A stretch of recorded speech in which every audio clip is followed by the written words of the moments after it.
I'm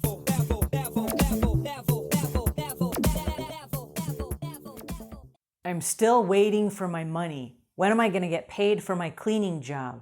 I hear this all the time, and we're going to talk about that today. Hi there, I'm Angela Brown, and this is Ask a House Cleaner. This is a show where you get to ask a house cleaning question, and I get to help you find an answer. Now, today's show is brought to us by House Call Pro, which is the #1 service software, which will help solve the problem. I'm still waiting for my money. How do I get paid? It allows you to connect the customer's credit card information with the app on the phone. That has the customer order and it has the customer details. So when the job is done and you send the invoice to the client, they can check that you've done the job correctly based on the worksheets that you've left behind. Then they say, yes, I approve of this. And it's that one-click credit card processing that gets the money into your account right then. So check it out at housecallpro.com/Angela. It will remove so many of your billing and collection problems. Yes, I love it. All right, on to today's show. We have a house cleaner who called into the show and she asked this question. Hi, Angela. I have a cleaning business and I have a customer that does an e-transfer. She is supposed to pay by the end of the day. She works till 6 o'clock at night. She is supposed to send the e-transfer through after she gets home. I have gone 3 days waiting for her e-transfer to come through. What do you think and what can I do about this? All right, I love this question. And you said you're a startup house cleaner. And this is a question that all house cleaners have when they start. It's how do I get paid? Okay, so now you've been waiting 3 days for the money.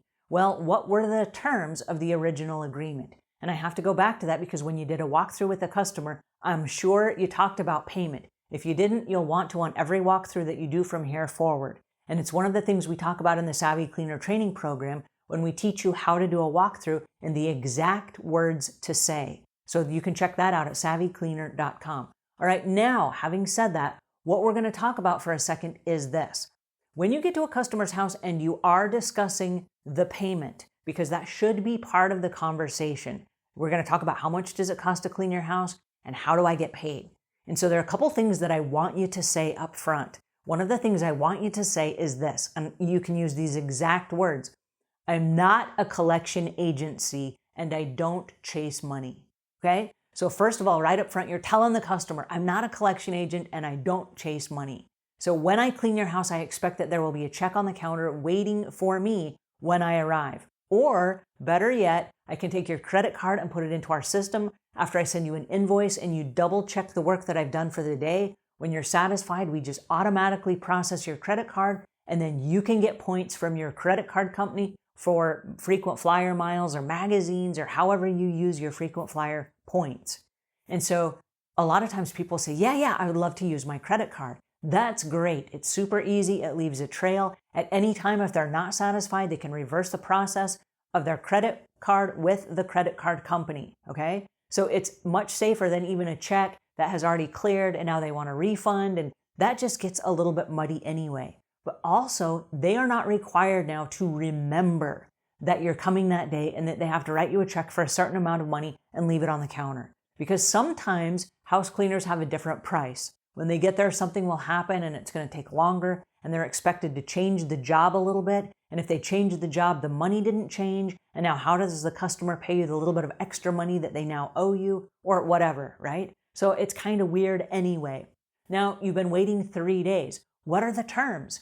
How long did you tell the customer that you would wait? Because it is expected on house cleaning that you get paid at the time of the service. And so if it's 3 days later, did you have a penalty that you charged? Like, hey, if you're 3 days late, then I start charging you $25 a day, right? Is there a penalty that you discussed? Because if there's no penalty, what is the incentive for the customer to pay you on time, right? And so how long do you go? These are questions that we ask. How long do you go before you just say, well, I'm not working for you anymore because you screwed me out of this money, right? So you have to have the rules and regulations in place and you have to make them super simple. Now, I use a worksheet. On the worksheet, there's a little place right there at the bottom for PayPal. And I say this to the customer on the walkthrough.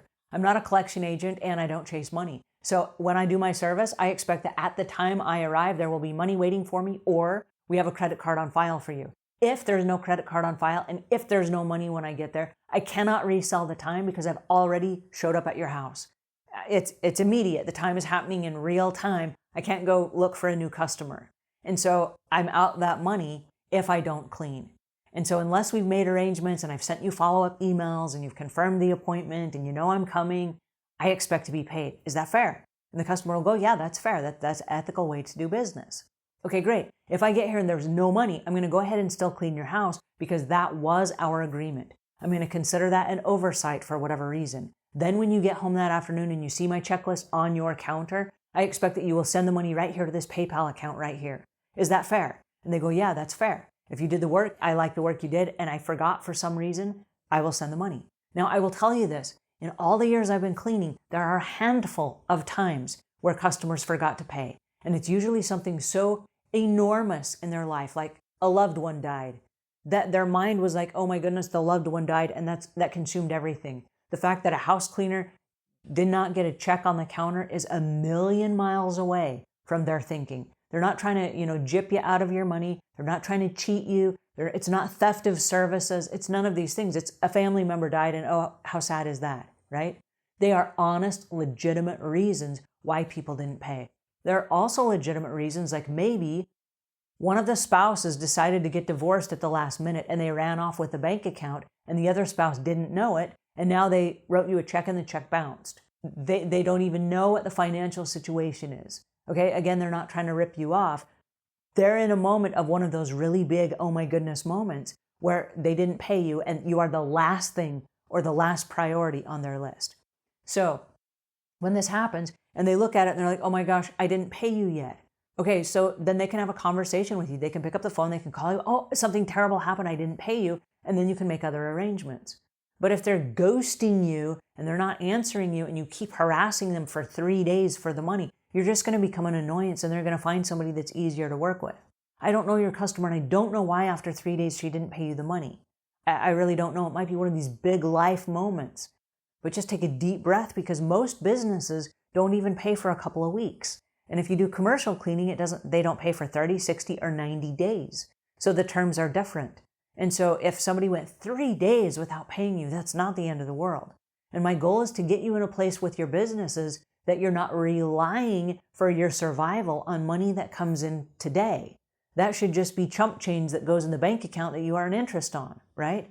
But if you are living moment to moment and you are needing that money, then we have a whole series of different issues that we need to discuss. And for that, I recommend you do come over to the Learning Library and let us help you get your business regrouped so that you are not living moment by moment, because that's a really frightening place to run a business from.